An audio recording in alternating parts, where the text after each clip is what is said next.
ونعوذ بالله من شرور أنفسنا ومن سيئات أعمالنا من يهده الله فلا مضل له ومن يضلل فلا هادي له وأشهد أن لا إله إلا الله وحده لا شريك له وأشهد أن محمدا عبده ورسوله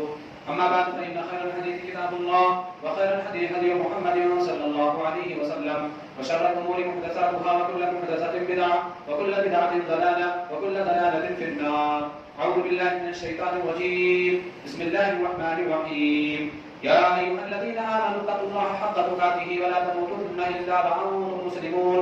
يا أيها الناس اتقوا ربكم الذي خلقكم من نفس واحدة وخلق منها زوجها وبث منهما رجالا كثيرا ونساء واتقوا الله الذي تساءلون به والأرحام إن الله كان عليكم رقيبا.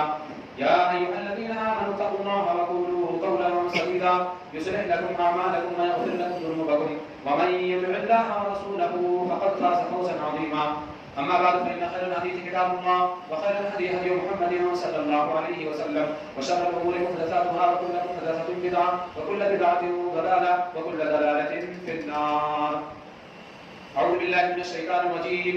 وما آتاكم الرسول فخذوه وما نهاكم عنه فانتهوا. حاضرین جمعہ، محترم بزرگوں، نوجوان ساتھیوں، پیارے بچوں، آج کے اس خطبہ جمعہ کے موقع پر آپ حضرات کے سامنے جس موضوع پر کچھ دیر لبکشائی کرنے کا ارادہ ہے وہ ہے اتباع رسول کا مفہوم، قبل اس کے کہ میں اپنے موضوع پر آؤں. ہر قسم کی تعریفات توصیفات اللہ رب العالمین کے لیے لائق و مناسب ہے، جس نے ہم تمام حضرات کو دنیا کے اندر پیدا کیا اور پیدا کرنے کے بعد ہمارے رہنے سہنے اور سیدھی راہ اور غلط راہ کی نشاندہی کے لیے انبیاء کرام کا سلسلہ دنیا کے اندر جاری کر دیا. بارہو درود و سلام کی بے شمار پھول نشاور ہوں اللہ رب العالمین کے بھیجے گئے تمام محبوب پیغمبران اسلام پر، خصوصاً بالخصوص نبیوں کی آخری کڑی رحمت دو عالم تاجدار مدنی جناب محمد عربی صلی اللہ علیہ وسلم کی ذاتی گرامی پر. سامعین کرام، آج کے اس دور میں ہم اور آپ یہ دیکھ رہے ہیں کہ پوری امت مسلمہ مغربی تہذیب کی دلدادہ ہے. تمام کے تمام لوگ یورپ کے لائے گئے تہذیب اور ثقافت کے پیچھے پڑے ہوئے ہیں. تمام لوگوں کی یہ خواہش ہے کہ وہ مغربی تہذیب کے اندر رنگ جائیں، اور وہیں دوسری طرف ہم اور آپ یہ دیکھ رہے ہیں کہ رسول اللہ صلی اللہ علیہ وسلم کی اتباع، رسول اکرم صلی اللہ علیہ وسلم کی پیروی کو لوگ باعث عار سمجھتے ہیں. رسول اکرم صلی اللہ علیہ وسلم کے نقش قدم پر چلنے کو لوگ شرم و حیا اور اسی طرح سے عار محسوس کرتے ہیں. تمام لوگوں کی یہ خواہش ہے کہ وہ مغربی تہذیب میں اپنے آپ کو، اپنے گھر والوں کو، اپنے بچوں کو کلی طور سے رنگ دیں، اور وہیں دوسری طرف رسول اکرم صلی اللہ علیہ وسلم کی پیروی سے تمام کے تمام لوگ کنارہ کشی اور پہلو طیب برتتے ہیں. نتیجہ یہ ہوا کہ ایک مثل کے اندر اگر میں کہوں تو یہ کہ کوا چلا ہنس کی چال اور اپنی چال بھول گیا. ہم غیروں کی تہذیب کے اندر غیروں کی ثقافت کو تو اپنانے میں کامیاب ہو گئے، لیکن وہ تہذیب، وہ ثقافت جو ہمارے نبی جناب محمد رسول اللہ صلی اللہ علیہ وسلم نے ہمیں اور آپ کو لا کر کے دی تھی، ہم اس کو بھول گئے. میرے بھائیوں اور دوستوں، میں صاف صاف دو کہہ دینا چاہتا ہوں کہ کوئی بھی آدمی، کوئی بھی قوم، کوئی بھی طبقہ، کوئی بھی جماعت رسول اکرم صلی اللہ علیہ وسلم کی اطاعت اور پیروی کے بغیر سربلندی کے منار کو نہیں چھو سکتی ہے. رسول اکرم صلی اللہ علیہ وسلم کی پیروی کے بغیر سربلندی اور ترقی سے ہمکران ہونا تو بہت دور کی بات ہے. ایسے لوگ مومن کامل بھی نہیں ہوں گے. صحیح بخاری کی روایت حضرت انس بن مالک رضی اللہ تعالیٰ عنہ حدیث کے راوی ہیں، اللہ کے نبی صلی اللہ علیہ وسلم نے فرمایا لا یؤمن احدکم حتی اکون احب الیہ من والدہ وولدہ والناس اجمعین. لوگوں سن لو، تم میں سے کوئی بھی آدمی اس وقت تک کامل مومن نہیں ہو سکتا ہے، مکمل ایمان والا نہیں ہو سکتا ہے، جب تک کہ میں اس کے نزدیک اس کے بیٹوں، اس کی لڑکیوں، اس کی بیوی، اس کے بہنوں، اس کے بھائیوں اور گھر میں جتنے بھی افراد ہیں اور اسی طرح سے جتنے بھی رشتہ دار ہیں، اسی طرح سے جتنے بھی لوگ ہیں ان کے اس کے ماننے والے، جتنے بھی لوگ ہیں اس کے پہچان کے، میں ان سب لوگوں کے مقابلے میں سب سے زیادہ محبوب اور عزیز نہ ہو جاؤں. لوگ جب تک اپنے گھر والوں سے زیادہ مجھ سے محبت نہ کرنے لگے وہ کبھی بھی مومن کامل مکمل ایمان والا نہیں ہو سکتے ہیں۔ میرے بھائیوں اور دوستوں، تاریخ کے صفحات میں آپ نے بہت سارے متبعین کا، بہت سارے ماننے والوں کا، بہت سارے عاشقوں کے داستان کو سن رکھا ہوگا۔ کہیں آپ نے لیلا اور مجنوں کا واقعہ سنا ہوگا، تو کبھی آپ نے فرحاد اور شیری کے جاذبے دل واقعے کو سماعت کیا ہوگا۔ مگر آئیے دیکھیں، تاریخ اسلام کے اندر حدیث کی کتابوں کا مطالعہ کرنے سے ہمیں اور آپ کو پتہ چلتا ہے کہ رسول اکرم صلی اللہ علیہ وسلم کو رب العالمین نے جو اصحاب عطا کیے تھے، دنیا کے اندر جتنے بھی پیغمبر آئے، دنیا کے اندر جتنے بھی نبی اور رسول آئے، رب العالمین نے ویسے ساتھی، ویسے اصحاب کسی کو عطا نہیں کیے۔ رسول اکرم صلی اللہ علیہ وسلم کی اتباع کرنے والے، رسول اکرم صلی اللہ علیہ وسلم کی خاطر اپنی جان کو نثار کر دینے والے، رسول اکرم صلی اللہ علیہ وسلم کے پیچھے اپنے آپ کو اور اپنے اہل و عیال کو، اپنے گھر والوں کو خاطر میں نہ لانے والے صحابہ کرام ایسی مثالیں قائم کر کے گئے ہیں کہ آج پوری دنیا اس طرح کی مثال پیش کرنے سے عاجز و قاصر اور بے بس ہے۔ میرے بھائیوں، آئیے کچھ مثالیں حدیثوں کی شکل میں آپ حضرات کے سامنے گوشے گزار کرتا ہوں۔ صحیح سنن ابی داؤد کی روایت ہے، حضرت ابو سعید خدری رضی اللہ تعالیٰ عنہ حدیث کے راوی ہیں۔ وہ کہتے ہیں کہ ایک مرتبہ رسول اکرم صلی اللہ علیہ وسلم اپنے کچھ صحابہ کرام کو صلاۃ کی ادائیگی کروا رہے تھے، نماز کی ادائیگی کروا رہے تھے کہ اچانک سے رسول اکرم صلی اللہ علیہ وسلم نے نماز ہی کی حالت میں اپنے دونوں جوتوں کو نکال کر کے بائیں سائڈ رکھ دیا۔ صحابہ کرام نے جب دیکھا تو انہوں نے بھی اپنے اپنے جوتے اتارے اور بائیں سائڈ رکھ دیا۔ اللہ کے نبی صلی اللہ علیہ وسلم جب نماز پڑھا کر کے فارغ ہوئے اور آپ نے اپنا رخ صحابہ کرام کی جانب کیا تو دیکھا کہ سبوں نے اپنے اپنے جوتے اتار دیے ہیں۔ رسول اکرم صلی اللہ علیہ وسلم نے سوال کیا، ما حملکم علی انقاء، اے میرے صحابہ مجھے بتلاؤ تمہیں کس چیز نے جوتوں کو اتارنے پر مجبور کر دیا؟ صحابہ کرام نے فرمایا، اے اللہ کے نبی، اے اللہ کے نبی، قالوا رأیناک القیت نعلیک فالقیت نعالنا، اے ہمارے نبی ہم نے آپ کو جوتے اتارتے ہوئے دیکھا، ہم نے اپنے جوتے اتار دیے۔ اس کے بعد رسول اکرم صلی اللہ علیہ وسلم نے اپنے دونوں جوتوں کو اتارنے کی وجہ بتلایا، سنو، کہا سنو، میں نے اپنے جوتے اس لیے اتارے تھے کہ میرے دونوں جوتوں میں گندگی لگی ہوئی تھی اور جبریل امین نماز ہی کی حالت میں میرے پاس آئے تھے اور انہوں نے کہا، اے محمد آپ اپنے دونوں جوتوں کو نکال کر کے الگ رکھ دیں، اس لیے کہ آپ کے دونوں جوتوں میں گندگی لگی ہوئی ہے، اس لیے میں نے اپنے جوتے اتار کر کے بائیں سائڈ رکھے تھے۔ صحابہ کرام نے اس کے بعد فرمایا، اے اللہ کے نبی صلی اللہ علیہ وسلم ہمیں کیا معلوم؟ قالوا رأیناک القیت نعلیک فالقینا نعالنا، اے ہمارے نبی ہم نے آپ کو جوتے اتارتے ہوئے دیکھا، ہم نے اپنے جوتے اتار دیے۔ میرے بھائیوں، اس حدیث کو پیش کرنے کا مقصد یہ ہے کہ رسول اکرم صلی اللہ علیہ وسلم کے کئی صحابہ کرام کس قدر حساس تھے، رسول اکرم صلی اللہ علیہ وسلم کی صحابہ کرام کس قدر پیروی کرتے تھے۔ اللہ کے نبی صلی اللہ علیہ وسلم نے جب نماز کی حالت میں اپنے جوتوں کو اتار دیا، صحابہ کرام نے سوالات نہیں پوچھے، صحابہ کرام نے یہ نہیں سوچا کہ چلو نماز سے فراغت کے بعد ہم اللہ کے نبی سے سوال کریں گے کہ اللہ کے نبی آپ نے جوتے کیوں اتار دیے تھے، کیا وجہ تھی، کیوں اتار دیے تھے۔ صحابہ کرام نے اللہ کے نبی صلی اللہ علیہ وسلم کو جب جوتوں کو اتارتے ہوئے دیکھا، اپنے جوتے اتار دیے۔ اللہ کے نبی نے جب پوچھا صحابہ کیوں اتارے، انہوں نے بڑا پیارا جواب دیا، فرمایا قالوا رأیناک القیت نعلیک فالقینا نعالنا، اے ہمارے نبی ہم نے آپ کو جوتے اتارتے ہوئے دیکھا، ہم نے اپنے جوتے اتار دیے۔ میرے بھائیوں بزرگوں، یہ ہے اتباع،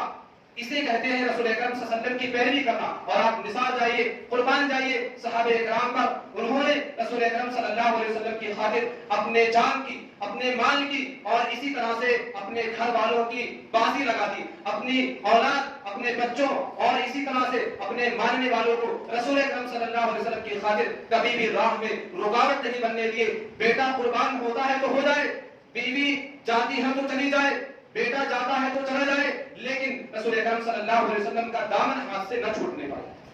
اور آپ کو حیرانی ہوگی، صحابہ کرام رسول اکرم صلی اللہ علیہ وسلم کی اس قدر اتباع کرتے تھے کہ اللہ کے نبی صلی اللہ علیہ وسلم جس طرح نماز پڑھتے تھے صحابہ کرام اسی طرح نماز پڑھتے تھے۔ اللہ کے نبی صلی اللہ علیہ وسلم جس طریقے سے سوتے تھے صحابہ کرام اسی طریقے پر سونے کی کوشش کرتے تھے۔ اللہ کے نبی صلی اللہ علیہ وسلم جس طرح چلتے تھے صحابہ کرام اسی طرح چلنے کی کوشش کرتے تھے۔ اور بعض صحابہ کرام کے بارے میں آتا ہے کہ اللہ کے نبی صلی اللہ علیہ وسلم جس جگہ پیشاب کرتے تھے، اتباع کا عالم یہ تھا کہ کچھ صحابہ کرام اسی جگہ جا کر کے پیشاب کرنے کی کوشش کیا کرتے تھے۔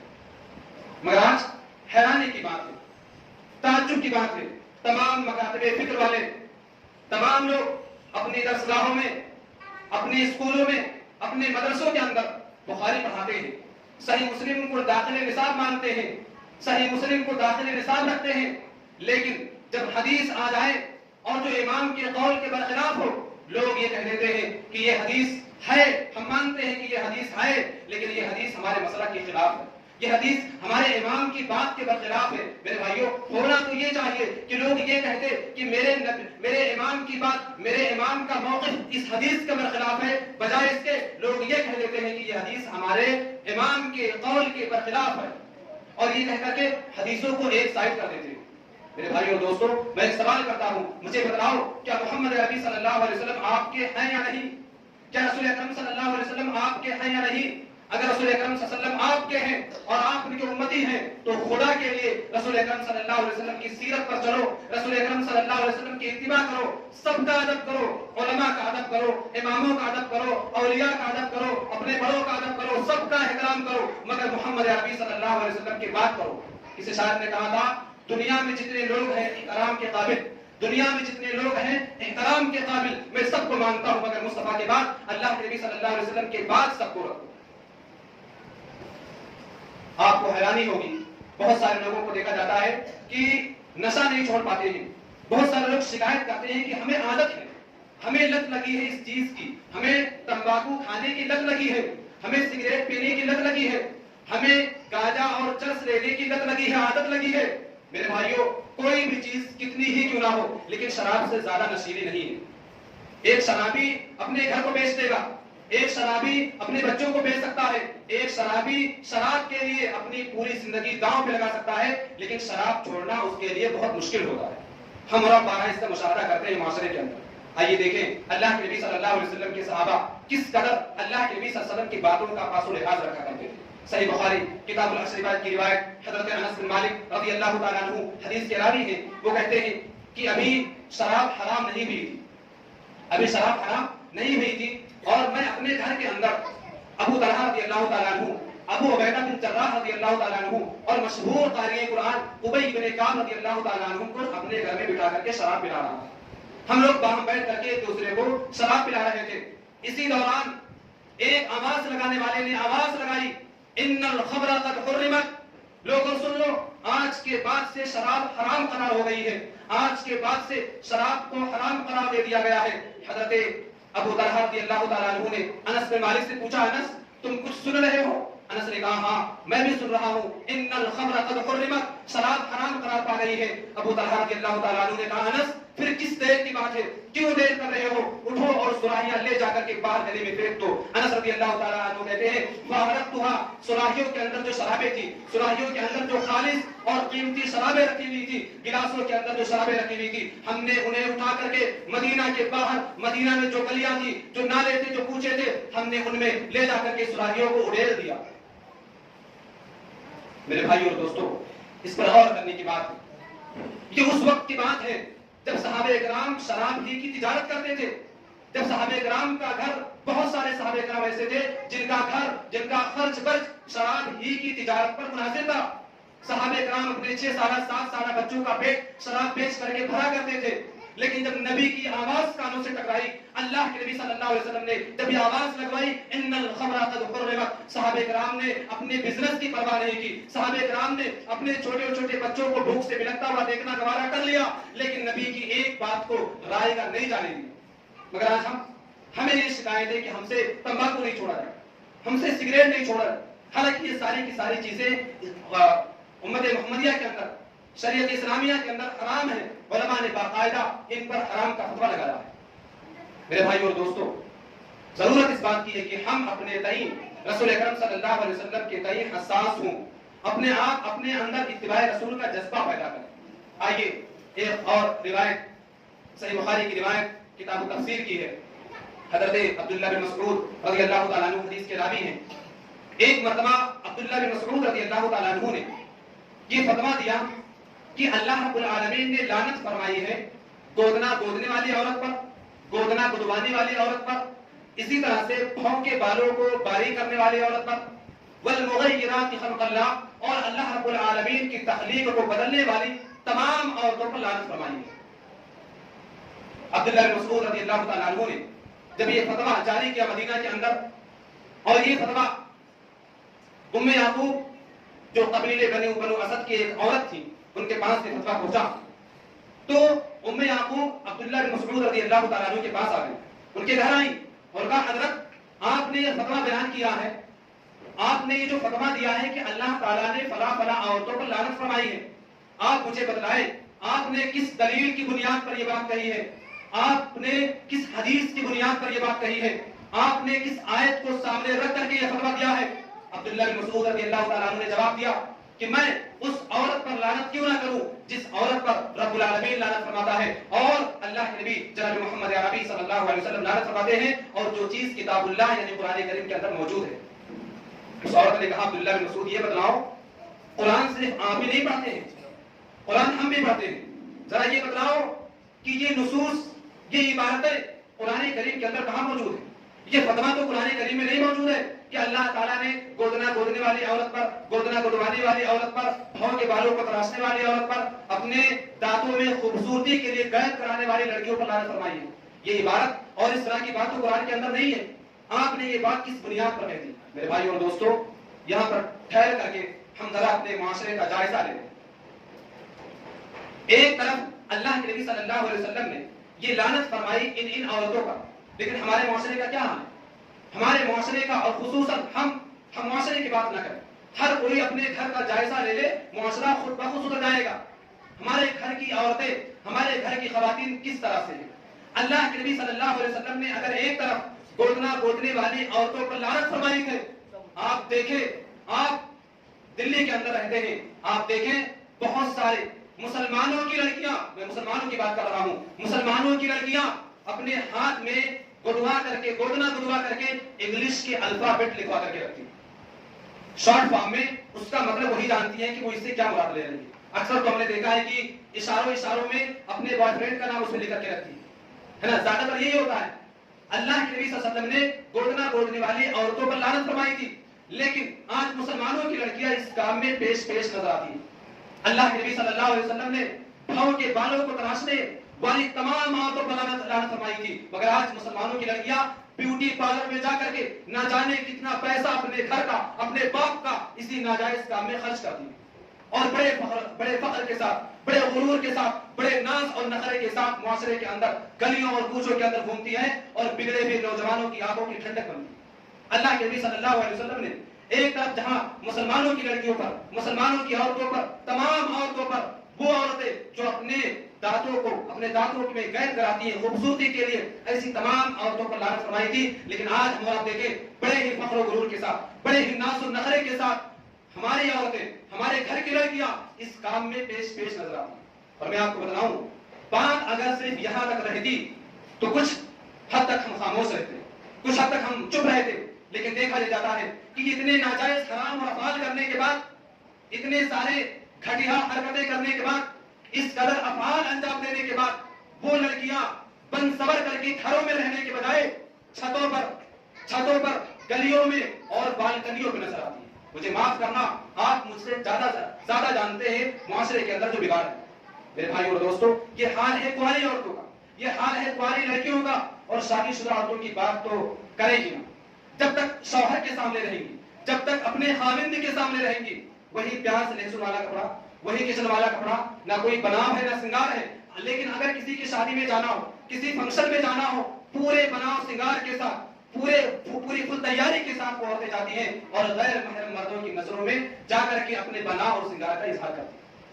میرے بھائی اور دوستو, یہ معاشرے کی سچی تصویر ہے, یہ معاشرے کی سچی تصویر ہے جو میں آپ لوگوں کے سامنے پیش کر رہا ہوں. ہمیں اور آپ کو اس پر ایکشن لینے کی ضرورت ہے. کسی شاعر نے کہا تھا کہ ایک تو زخم نہیں جسم ہے سارا چھلنی, ایک تو زخم نہیں جسم ہے سارا چھلنی, درد بیچارہ پریشان ہے کہاں سے ملے. میں بات کر رہا ہوں اتباع رسول پر, لیکن تھوڑی سی بات میری معاشرے پر آ گئی ہے. میرے بھائی اور دوستو, میں پریشان ہو جاتا ہوں کہ کس موضوع پر گفتگو کروں. شاعر نے کہا تھا دامان باغباں سے کفے گل فروش تک, دامان باغباں سے کفے گل فروش تک, بکھرے پڑے حصے بڑو عنوان میرے لیے. بات یہ چل رہی تھی کہ عبداللہ بن مسعود رضی اللہ تعالیٰ عنہ نے جب یہ فتویٰ جاری کیا کہ اللہ تعالیٰ نے فلاں عورتوں پر لعنت فرمائی ہے, تو ام یعقوب عبداللہ بن مسعود رضی اللہ تعالیٰ عنہ کے پاس آئی اور کہا کہ حضرت دلیل کس حدیث کی بنیاد پر آپ نے یہ بات کہی ہے. اور آپ کو پتا ہے عبداللہ بن مسعود کون ہے؟ عبداللہ بن مسعود رضی اللہ تعالیٰ عنہ بہت بڑے صحابی رسول ہیں، ان کے علم کا اندازہ آپ اس سے لگائیں، اور میں یہ بات پوری ذمہ داری کے ساتھ کہہ رہا ہوں کہ دنیا کے تمام علماء، دنیا کے تمام فقہاء، دنیا کے تمام مفتیان کرام ایک طرف ہو جائے اور عبداللہ بن مسعود رضی اللہ تعالیٰ عنہ ایک طرف کھڑے ہو جائے، پوری دنیا کے علماء، فقہاء، مفتیان کرام مل کر کے عبداللہ بن مسعود رضی اللہ تعالیٰ عنہ کا مقابلہ نہیں کر سکتے۔ انہوں نے یہ بات کہی، ام یعقوب رضی اللہ تعالیٰ عنہ ان کے پاس پہنچ گئی دلیل لینے کے لیے، فتویٰ آپ نے دیا ہے تو کس حدیث کی بنیاد پر، کس آیت کی بنیاد پر آپ نے یہ بات کہی ہے؟ عبداللہ بن مسعود رضی اللہ تعالیٰ عنہ نے فرمایا، ام یعقوب سنو، اگر تم نے قرآن کریم کو غور سے پڑھا ہوتا تو تمہیں یہ فتویٰ ضرور مل جاتا، تمہیں یہ بات ضرور مل جاتی۔ ام یعقوب نے کہا کہ قرآن کو میں نے شروع سے آخر تک پڑھا ہے اور غور کے ساتھ پڑھا، لیکن مجھے تو یہ اس طرح کی باتیں کہی نہیں ملی۔ عبداللہ بن مسعود رضی اللہ تعالیٰ عنہ کی نظر سورہ حشر کی اسی آیت پر تھی۔ انہوں نے فرمایا، کیا اللہ رب العالمین نے سورہ حشر کے اندر یہ نہیں فرمایا وَمَا آتَاكُمُ الرَّسُولُ فَخُذُوهُ وَمَا نَهَاكُمْ عَنْهُ فَانْتَهُوا، کہ اللہ کے نبی صلی اللہ علیہ وسلم جس بات کو دے، جس بات کو کرنے کا حکم دے اسے کرو اور جس سے روک دے اس سے رک جاؤ۔ انہوں نے کہا ہاں یہ آیت کریمہ تو گزر چکی ہے ہمارے نگاہوں سے۔ عبداللہ بن مسعود رضی اللہ تعالیٰ عنہ نے فرمایا اسی کے اندر تو یہ چیز موجود ہے۔ میرے بھائیو اور دوستو، اس حدیث سے کئی باتیں ہم نکال سکتے ہیں، موٹی موٹی دو چار باتیں میں آپ کو بتا کر کے بات کو ختم کر دوں گا۔ سب سے پہلی بات یہ کہ اسلام کے اندر، مذہب اسلام کے اندر تقلید جائز نہیں ہے۔ آپ مجھے بتلائیں، اگر تقلید جائز ہوتی، اگر کسی کی بات کو سن کر کے چپ چاپ مان لینا ہوتا تو ام یعقوب، عبداللہ بن مسعود رضی اللہ تعالیٰ عنہ جیسے صحابی رسول، اتنے بڑے عالم دین کے پاس دلیل طلب کرنے کے لیے نہیں آتی۔ نہ کسی صحابی کی تقلید جائز ہے، نہ کسی تابعی کی تقلید جائز ہے، نہ کسی محدث کی تقلید جائز ہے، نہ کسی امام کی تقلید جائز ہے۔ ارے جب صحابہ کرام کی تقلید جائز نہیں تو بڑے بڑے امام، بڑے بڑے فقہاء تو بہت دور کی بات ہے۔ میرے بھائی اور دوستو، کہنے کا مقصد یہ ہے کہ اسلام کے اندر تحقیق ہے، اسلام کے اندر، ہمارے مذہب کے اندر دلیل ہے۔ اسلام کے اندر کوئی بھی بات اگر کہی جائے گی تو دلیل کی بنیاد پر کہی جائے گی۔ اگر کسی کی بات کو چپ چاپ مان لینا ہوتا، ام یعقوب رضی اللہ تعالیٰ عنہ عبداللہ بن مسعود رضی اللہ تعالیٰ عنہ کے پاس دلیل طلب کرنے کے لیے نہیں آتی۔ کہاں ہے اپنے آپ کو حنفی کہنے والے؟ کہاں ہے اپنے آپ کو شافعی کہنے والے؟ کہاں ہے اپنے آپ کو حنبلی کہنے والے؟ ذرا اس حدیث پر غور کریں۔ میرے بھائیوں اور دوستوں، ایک پتے کی بات میں کہوں، بہت ہی افسوس کے ساتھ مجھے کہنا پڑتا ہے، لوگ کس قدر افراط و تفریط کے شکار ہیں۔ ایک طرف مسلمانوں کا ایک طبقہ ایسا ہے جو رسول اکرم صلی اللہ علیہ وسلم کو عالم الغیب مانتا ہے، اللہ کے نبی صلی اللہ علیہ وسلم عالم الغیب ہیں، یہ عقیدہ ہے لوگوں کا یہ عقیدہ ہے کہ اللہ کے نبی صلی اللہ علیہ وسلم مختار کل ہیں، کائنات کو چلانے والے ہیں، جو چاہے وہ کرے، اللہ کے نبی صلی اللہ علیہ وسلم مختار کل ہے، یہ عقیدہ ہے لوگوں کا، جبکہ یہ سارے عقائد باطل ہیں۔ مختار کل رب العالمین ہے، عالم الغیب رب العالمین ہے۔ ایک طرف لوگ یہ بھی کہتے ہیں کہ اللہ کے نبی صلی اللہ علیہ وسلم انسان نہیں ہے، بشر نہیں تھے، وہ نور ہے، اللہ رب العالمین نے ان کو اپنے نور سے پیدا کیا، یہ عقیدہ ہے لوگوں کا، یہ لوگوں کا عقیدہ ہے، متفقہ عقیدہ لوگ رکھتے ہیں۔ مسلمانوں کا ایک طبقہ ہے جو رسول اکرم صلی اللہ علیہ وسلم کو مختار کل مانتا ہے، لیکن جب بات آ جائے رسول اکرم صلی اللہ علیہ وسلم کی حدیثوں پر عمل کرنے کی، جب بات آ جائے رسول اکرم صلی اللہ علیہ وسلم کی پیروی کرنے کی، لوگ چلے جاتے ہیں امام ابو حنیفہ کی طرف، لوگ چلے جاتے ہیں امام شافعی کی طرف، لوگ چلے جاتے ہیں امام احمد بن حنبل رحمۃ اللہ علیہ کی باتوں کی طرف، اور کہتے ہیں کہ حدیث ہے، صحیح ہے، سب کچھ ہے، لیکن یہ حدیث ہمارے مسلک، ہمارے مذہب کے برخلاف ہے۔ مجھے بتاؤ، یہ تضاد والی بات نہیں ہے، یہ ٹکراؤ والی بات نہیں ہے۔ آپ نے مشاہدہ کیا ہوگا، اگر کوئی آدمی کتاب لکھے اور اس کتاب کے اندر یہ درشائے، یہ ذکر کرے کہ اللہ کے نبی صلی اللہ علیہ وسلم کس طرح سے صلاۃ کی ادائیگی کرتے تھے، اگر آدمی کتاب لکھے اور اس کتاب کا نام صلاۃ رسول لکھے، نماز نبوی رکھتے، اس کتاب کا نام اگر وہ نماز نبوی رکھتے، لوگ اسے پڑھنے کے لیے تیار نہیں ہیں۔ لیکن اگر وہیں پر اس کتاب کا نام یہ رکھتے نماز امام ابو حنیفہ، لوگ قرآن سے زیادہ اس کو پڑھیں گے۔ اگر کوئی اس کتاب کا نام رکھتے نماز امام شافعی، لوگ اسے سر آنکھوں پر رکھیں گے۔ اگر کوئی یہ رکھتے نماز امام احمد بن حنبل، لوگ اسے اپنے آنکھوں پر بٹھا کر کے رکھتے ہیں، لوگ اس کتاب کو قرآن کریم سے زیادہ پڑھتے ہیں۔ میرے بھائی اور دوستو، بہت ہی افسوس کی بات ہے، بہت ہی افسوس کی بات ہے کہ ہم اور آپ ایک طرف رسول اکرم صلی اللہ علیہ وسلم کی عاشقی کا دعویٰ کرتے ہیں، رسول اکرم صلی اللہ علیہ وسلم کی اتباع کا دعویٰ کرتے ہیں، رسول اکرم صلی اللہ علیہ وسلم کو عالم الغیب مانتے ہیں، رسول اکرم صلی اللہ علیہ وسلم کو مختار کل مانتے ہیں، رسول اکرم صلی اللہ علیہ وسلم کو پوری کائنات کا پالن ہار مانتے ہیں، رسول اکرم صلی اللہ علیہ وسلم کو عالم الغیب مانتے ہیں، لیکن جب بات آتی ہے رسول اکرم صلی اللہ علیہ وسلم کی حدیثوں پر عمل کرنے کا، ہم چلے جاتے ہیں اپنے اماموں کی طرف اور بہت ہی دھڑلے کے ساتھ کہہ دیتے ہیں کہ یہ حدیث ہمارے امام کے قول کے برخلاف۔ میرے بھائیوں اور دوستوں، ہمارے اسلام کے اندر دلیل ہے۔ میں ایک قاعدہ بتلا رہا ہوں آپ لوگوں کو، لوگ اگر ہم یہ کہیں کہ رسول اکرم صلی اللہ علیہ وسلم مختار کل نہیں ہے تو لوگ ہمیں وہابی کہتے ہیں۔ اگر ہم یہ کہیں کہ رسول اکرم صلی اللہ علیہ وسلم عالم الغیب نہیں ہے، لوگ ہمیں گستاخ رسول کہتے ہیں۔ اور لیکن جب انہی پر حدیثوں پر عمل کرنے کی بات آ جاتی ہے، لوگ کسی اور طرف چلے جاتے ہیں۔ میرے بھائیو اور دوستوں، اگر ہم اور آپ نجات چاہتے ہیں، ہم اور آپ رسول اکرم صلی اللہ علیہ وسلم کے ہاتھوں حوض کوثر پر پانی پینا چاہتے ہیں تو رسول اکرم صلی اللہ علیہ وسلم کی اتباع کرنا ہوگی۔ میرے بھائیو اور دوستوں، کوئی بھی عمل ہو، کوئی بھی عبادت ہو، کوئی بھی طریقہ ہو، کوئی بھی آدمی، کوئی بھی مفتی، کوئی بھی عالم، کوئی بھی آدمی آپ سے اگر بتلائے، آپ اس سے صرف ایک سوال کرو، حل فعل رسول اللہ صلی اللہ علیہ وسلم۔ امام صاحب، مفتی صاحب، آپ یہ جو کہہ رہے ہیں، آپ یہ جو ہمیں بتلا رہے ہیں، کیا اللہ کے نبی صلی اللہ علیہ وسلم نے اس عمل کو انجام دیا ہے؟ آپ اتنا سوال کر لیں، آپ دیکھیں گے اس آدمی کا چہرہ سرخ ہو جائے گا، وہ آدمی آپ کو گستاخ رسول بتلائے گا۔ میرے بھائیو اور دوستوں، دین وہ ہے، شریعت وہ ہے جسے اللہ کے نبی صلی اللہ علیہ وسلم نے ابو بکر و عمر کو دیا تھا۔ جو عقیدہ ابو بکر و عمر کا تھا، جو عقیدہ صحابہ کرام کا تھا، وہی عقیدہ قابل قبول ہے۔ اس کے علاوہ جو عقائد ہم بنائے اپنے اولیاء کے سلسلے میں، اپنے بزرگوں کے سلسلے میں، یہ سارے کے سارے عقائد باطل ہیں۔ میرا ایک طریقہ، میرا ایک نسخہ آپ لوگ ہمیشہ ساتھ میں رکھیں، جب بھی اس طرح کی بات آئے آپ پیارے انداز میں سوال کریں، حل فعل رسول اللہ، کیا ہمارے نبی نے اس عمل کو انجام دیا ہے یا نہیں دیا؟ اگر کیا ہے اللہ کے نبی نے تو آپ اسے انجام دیں۔ اگر امام صاحب نے اسے انجام دیا ہے تو آپ یہ پوچھیں کہ امام نے کس حدیث کی بنیاد پر یہ عمل کیا، امام صاحب نے کس حدیث کی بنیاد پر یہ کام کیا ہے۔ اگر امام کی بات رسول اکرم صلی اللہ علیہ وسلم کی حدیث کے مطابق ہو، آپ اسے اپنا لیں۔ اگر امام صاحب کی بات قرآن کریم کی آیت کے مطابق ہو، آپ اس پر عمل کریں۔ یہی ہم سب کا مذہب ہونا چاہیے، یہی ہم سب کا طریقہ ہونا چاہیے اتباع رسول کا۔ اللہ کے نبی صلی اللہ علیہ وسلم کی کوئی بھی حدیث، اللہ کے نبی صلی اللہ علیہ وسلم کی کوئی بھی بات، ہمیں اور آپ کو ایسا نہیں ہونا چاہیے کہ ہم اپنے امام کی بات کے آگے رسول اکرم صلی اللہ علیہ وسلم کی بات کو ٹھکرا دیں۔ میرے بھائیوں اور دوستوں، صرف ایک حدیث بیان کر کے میں بات کو ختم کروں۔ دارمی کی روایت ہے، جابر بن عبداللہ رضی اللہ تعالیٰ عنہ حدیث کے راوی ہیں۔ میں صرف اتنا بتلانا چاہتا ہوں کہ آج لوگ اماموں کی جو رٹی لگاتے ہیں، امام ابو حنیفہ، امام شافعی، مالک، حنفی، شافعی ہے نا، اس طرح کی جو لوگ باتیں کرتے ہیں، میں پوچھنا چاہتا ہوں کہ اس حدیث کا کیا جواب دو گے کہ جب عمر بن خطاب رضی اللہ تعالیٰ عنہ رسول اکرم صلی اللہ علیہ وسلم کے پاس آئے اور تورات کا ایک نسخہ لے کر کے پڑھنے لگے، عمر بن خطاب رضی اللہ تعالیٰ عنہ جیسے جیسے پڑھتے جا رہے ہیں، رسول اکرم صلی اللہ علیہ وسلم کا چہرہ سرخ ہوتے جا رہا ہے۔ ابو بکر صدیق رضی اللہ تعالیٰ عنہ نے رسول اکرم صلی اللہ علیہ وسلم کے چہرے کو دیکھا اور فرمایا، عمر تم کیا کر رہے ہو؟ نبی کو دیکھو، نبی کا چہرہ دیکھو۔ عمر رضی اللہ تعالیٰ عنہ ڈر گئے اور انہوں نے اس نسخے کو الگ کر دیا۔ اس کے بعد اللہ کے نبی صلی اللہ علیہ وسلم نے صحابہ کرام سے فرمایا تھا، لوگوں سنو،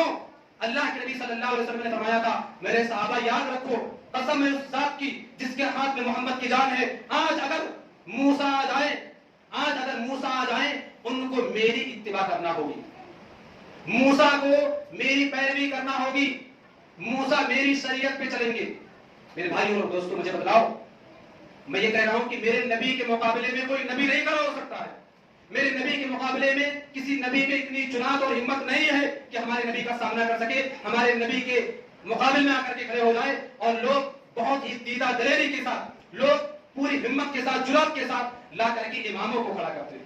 لا کر کے اپنے بڑوں کو کھڑا کرتے ہیں، لا کر کے اپنے اولیاء کو کھڑا کرتے ہیں۔ اللہ کے نبی نے فرمایا تھا، میرے صحابہ یاد رکھو، آج اگر انبیاء بنی اسرائیل کا سب سے معزز نبی موسیٰ آ جائے، موسیٰ کو میری اتباع کرنا ہوگی۔ میرے بھائیوں اور دوستوں، کس قدر تعجب کی بات ہے، ایک نبی کے مقابلے میں، ہمارے نبی کے مقابلے میں جب کوئی نبی نہیں آ سکتا ہے، امام کی تو کوئی بات ہی نہیں۔ ہم اتنا سا کہنا چاہتے ہیں کہ امام کی جو بات حدیث کے موافق ہو، امام صاحب کی جو بات قرآن کریم کی آیت کے مطابق ہو، اس پر عمل کرو۔ ہمارا بھی مسلک، ہمارا بھی منہج یہی ہے۔ اللہ کے نبی صلی اللہ علیہ وسلم کی بات کے مخالف اگر کسی کی بات ہو جائے وہ کتنا ہی بڑا کیوں نہ ہو، وہ کتنا ہی بڑا کیوں نہ ہو، اس کی بات قابل قبول نہیں ہوگی۔ ہم سب کو اس بات پر اپنے آپ کو لانا ہوگا اور خاص طور سے اپنے آپ کو رسول اکرم صلی اللہ علیہ وسلم کی اتباع اور پیروی میں ڈھالنا ہوگا۔ میرے بھائیو اور دوستو، دل تو یہ کہہ رہا تھا کہ آپ لوگوں سے ابھی خطاب جاری رکھا جائے، لیکن چونکہ وقت کا بھی تقاضا ہے اور وقت کافی ہو چلا ہے، اخیر میں اللہ رب العالمین سے دعا ہے اللہ رب العالمین ہم تمامی حضرات کو کہی گئی باتوں پر عمل کرنے کی توفیق عطا فرمائے، آمین۔ بار الہ ہم تمامی حضرات کو جب تک زندہ رکھے، رسول اکرم صلی اللہ علیہ وسلم کے بتائے ہوئے طریقوں پر زندہ رکھے۔ بار الہ ہم تمام مسلمانوں کو اتباع رسول کا، اتباع نبی کا جذبہ عطا کر دے، آمین۔ بار الہ جب تک ہم دنیا میں زندہ رہیں، توحید پر زندہ رہیں، اسلام پر زندہ رہیں، خاتمہ ہو توحید پر ہو، ایمان پر ہو، آمین۔ تقبل رب العالمین۔